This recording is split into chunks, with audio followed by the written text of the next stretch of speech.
My mom leaned over, looked at my daughter and whispered, "We don't sit with mistakes." The table laughed. My daughter looked down. I just grabbed her hand and walked out. That night Dad texted, "You're still covering the car payment tomorrow, right?" I replied, "Not for people who humiliate my kid."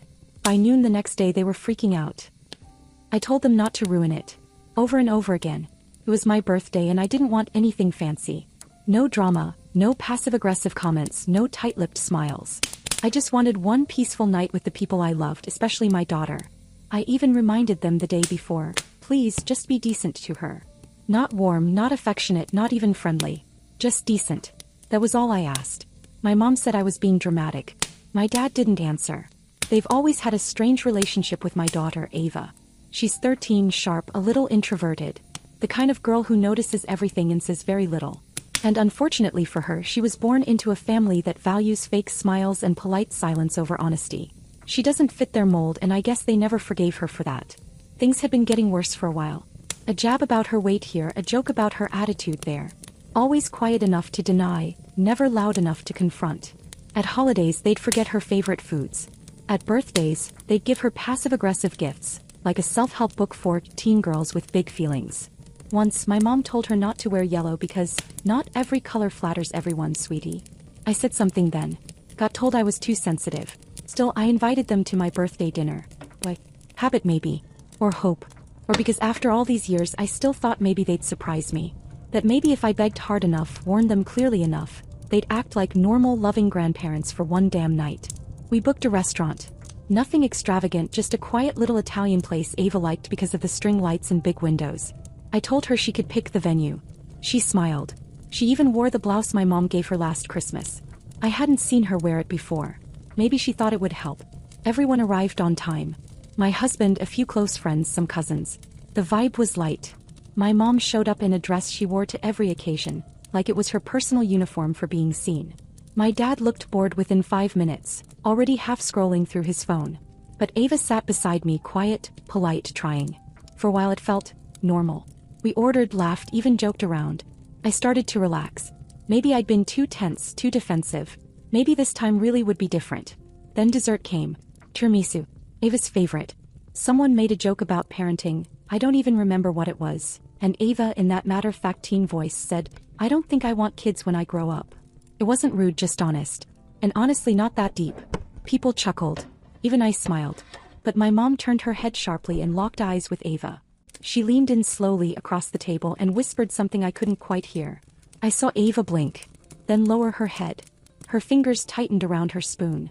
I leaned in and asked what was said. My mom just shrugged, sipped her wine and said loud enough for everyone to hear, "I told her we don't sit with mistakes." The table went quiet. Then, unbelievably, someone laughed. One of my cousins, I think. Nervous or clueless, I don't know. But Ava didn't move. She stared at her lap like she was trying to disappear into it. I didn't say a word. I stood up, took her hand, and walked out. No yelling. No big scene. Just silence and every single head at that table watching us leave. We didn't even take the cake. That night my phone blew up. Apologies from friends. Messages from relatives. One cousin texted, "I can't believe she said that." Another wrote, "Ava didn't deserve that. I'm sorry." But my mom? Nothing. My dad? Nothing. Until 10:12 p.m. "You're still covering the car payment tomorrow, right?" That was it. No mention of what happened. No mention of Ava. I stared at it for a full minute. Then typed back, "Not for people who humiliate my kid." No reply. The next morning I had 7 missed calls from my dad, 2 from my mom. By noon they were calling my husband, my sister, even my job. Suddenly it wasn't about Ava. It was about panic. And I started to see things clearly for the first time. All these years I thought I was keeping the peace. I thought I was balancing 2 worlds. Protecting Ava while staying loyal to the people who raised me. But they weren't really my family anymore. And they had never truly accepted her. That day everything changed. They just didn't know it yet. The first thing I learned after cutting them off financially was how fast panic shows up when entitlement loses its cushion. They didn't call to ask how Ava was doing. They didn't ask if she was okay after that night. They didn't even pretend to care. The calls were about logistics. Confusion. Urgency. My dad left a voicemail saying there must have been some mistake with the payment.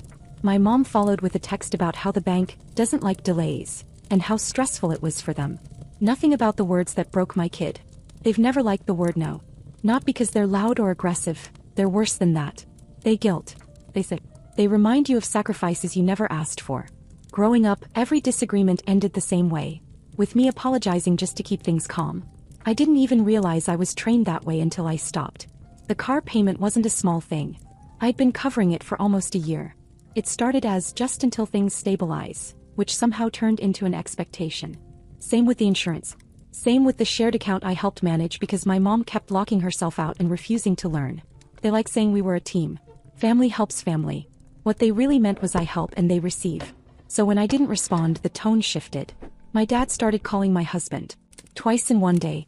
My mom messaged my sister who called me confused and uncomfortable. Then they went wider. A friend of mine sent me a screenshot of a message my mom had sent her, asking if I was going through something, and suggesting Ava was too sensitive lately. Too sensitive. That was their diagnosis. Not cruel. Not inappropriate. Not humiliating. Just sensitive. I didn't defend myself. I didn't correct the story. For the first time in my life, I let them sit with the narrative they created. Instead, I started undoing things. I removed my name from their accounts. Changed passwords. Canceled the shared calendar that held their appointments. I stopped refilling the gas card I'd given my dad because he hated dealing with apps. I didn't announce any of it. I just stopped. They noticed fast. My dad left another voicemail, his voice tight, saying he didn't understand why I was punishing them over one comment. One comment. As if it hadn't been years of little moments stacked on top of each other. As if Ava hadn't come home from their house before asking me what she did wrong. As if I hadn't spent nights reassuring her that adults aren't always kind, even when they're supposed to be. The part that hurt the most was how easily they dismissed her. They never said her name. Not once. She was always the girl, or your daughter, or the kid. Like distancing language made it cleaner. Like it erased responsibility. I didn't call back. While they spiraled, Ava got quieter. Not sad, observant. She asked me if Grandma was mad at her. I told her the truth. I said some people don't like being held accountable and that has nothing to do with her. That was the moment I realized I was done explaining. I'd spent years translating my parents to my child, softening them, making excuses so she wouldn't feel unwanted. And I'd spent years translating my child to my parents, hoping one day they'd listen. They never did. And now that the money was gone, the silence felt louder than any argument we'd ever had. By the end of the week, they weren't just calling. They were begging. And I still didn't answer. By day 10, the silence had become too loud for them. They tried to hold their ground at first. Act casual. Like I just overreacted and would come around after cooling off. But when the car payment didn't show up, when the groceries didn't appear in the fridge, when the shared account went dead and I didn't respond to their passive-aggressive guilt texts, they cracked. The first real shift came in a text from my dad.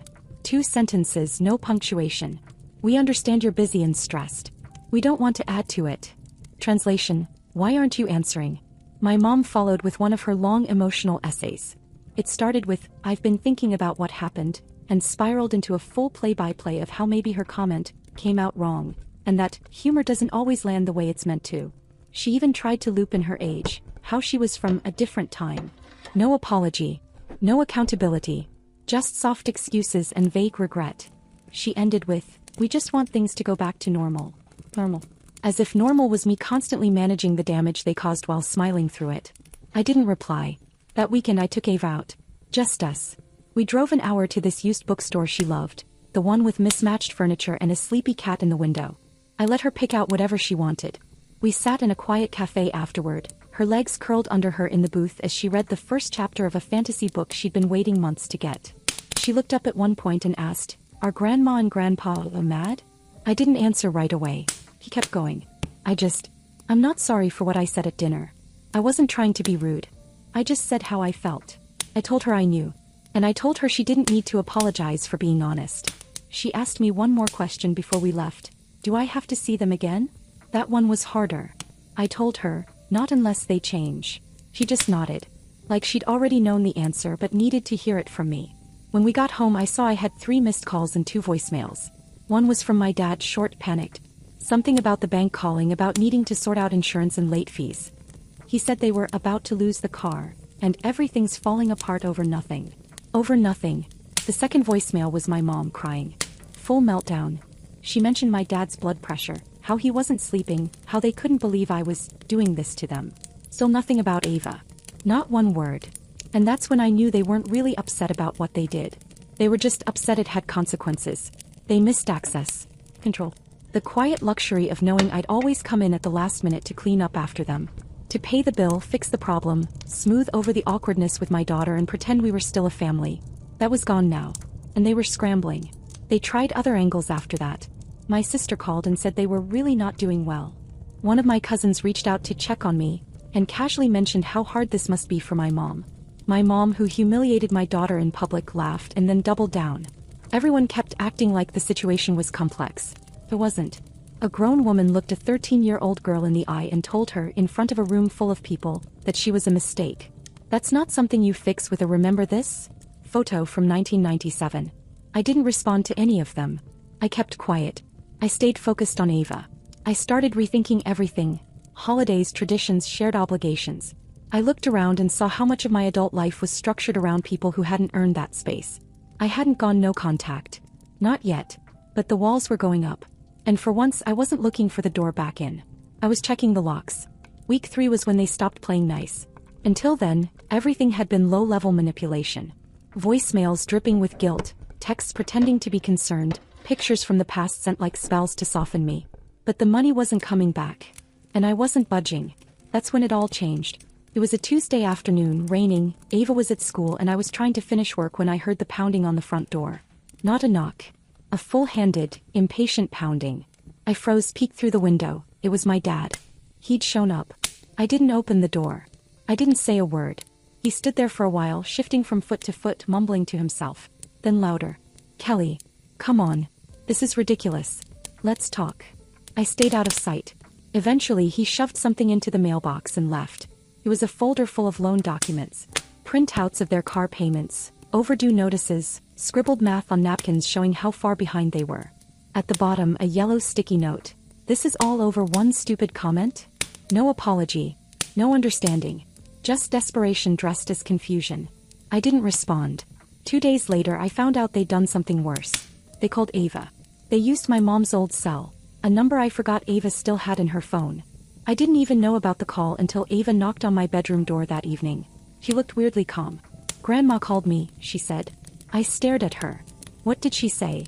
She said she missed me. Then she said families forgive each other and that she didn't mean to hurt my feelings. Then she asked if I wanted to come over next weekend. I felt sick. Like something unspoken had just snapped. "Did you say yes?" Ava shook her head. I said I had homework. She'd blocked the number afterward on her own. But I couldn't let it go. They hadn't just crossed a line, they'd gone around me. They knew they couldn't get through to me, so they reached for the one person they thought might still listen. A child. Their own granddaughter. The next morning I got a message from my mom. "Ava and I talked. She's clearly not as upset as you think. Maybe it's time you stopped projecting your issues onto her."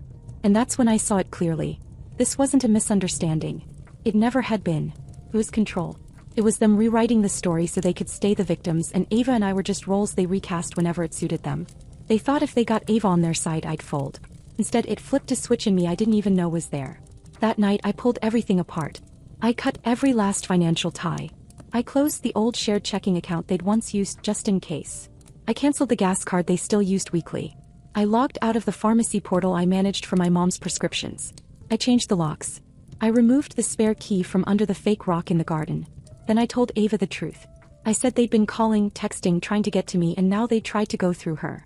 I told her she had the right to set her own boundaries, that she didn't owe them forgiveness or access just because they were related. She listened, and then she said something I hadn't expected. "I used to feel bad for them, but I don't anymore." And then she told me something else. Something I hadn't heard before. Last year, when she stayed over at their house for a weekend, my mom told her not to eat too much bread at dinner because it's harder to lose baby weight when you're short. She was 12. She never told me. She thought it would just start a fight. She was probably right. I sat there holding that story, realizing I'd been afraid of rocking the boat, while my daughter had been quietly drowning. The next morning I sent one final message. Group text. Both of them. "If you want to be in Ava's life, you talk to me. You apologize to her. Not a vague excuse. A real apology. You explain yourself and you mean it. Otherwise, don't contact either of us again." 2 days passed. Then a response came. From my mom. "We're not going to be manipulated into something we didn't do. We love Ava, but we won't grovel just because you're emotional." That was it.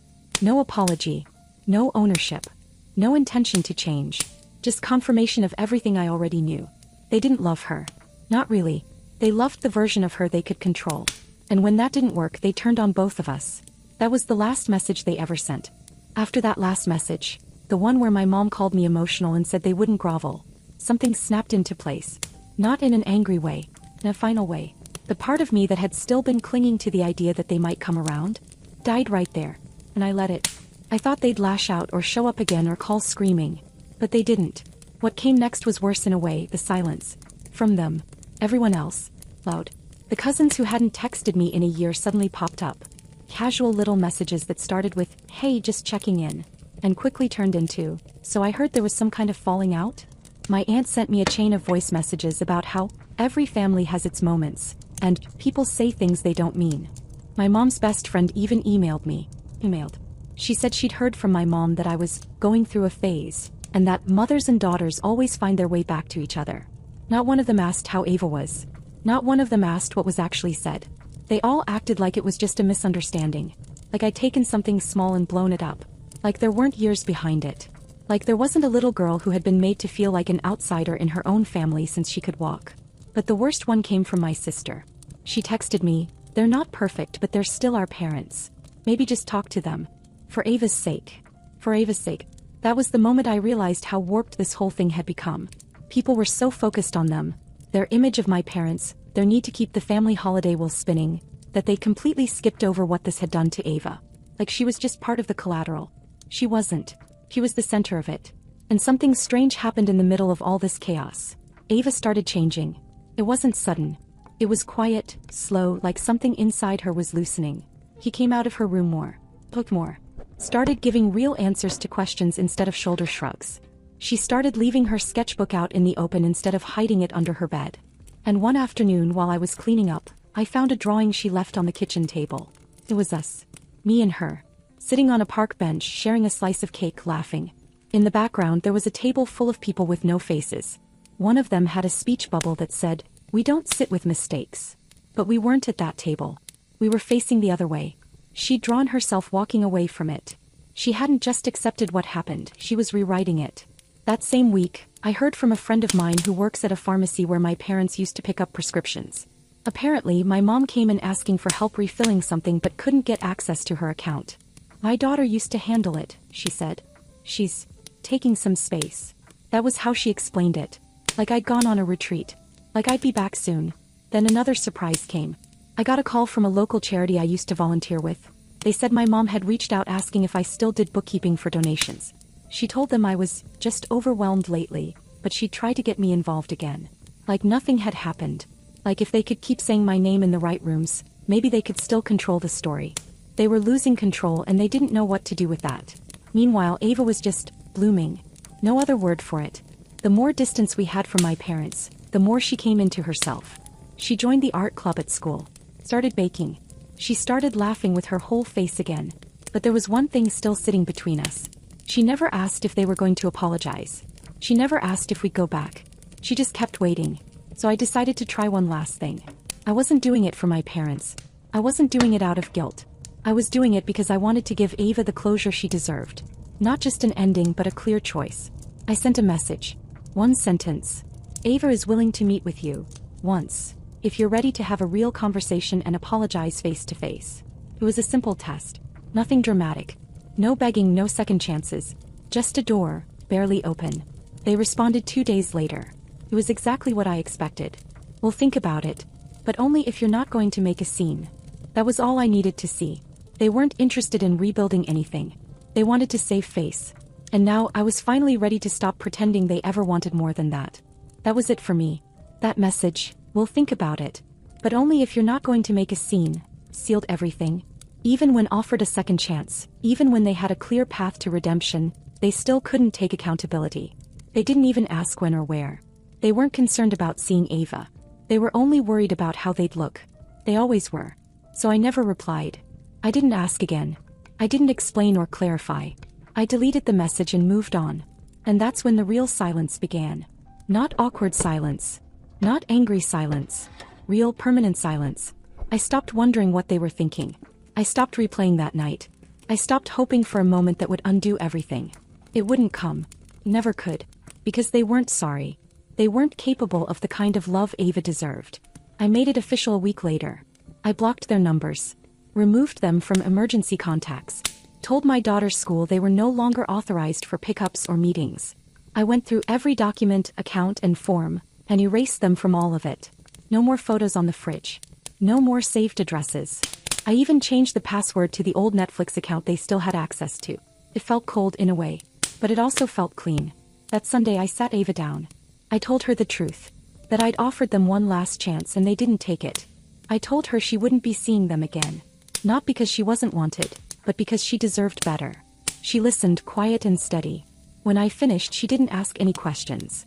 She just nodded and said, "Okay." I asked if she was sad. She said, "A little. But not the kind that stays." That sentence stayed with me. It still does. Because for so long I thought this kind of break would leave a hole. That cutting ties with the people who raised me would fracture something permanent. Maybe it did. But what came in its place wasn't pain. It was peace. Thanksgiving came and went. Just the three of us. We made stuffing from a box and Ava burned the rolls and my husband spilled cider on the couch.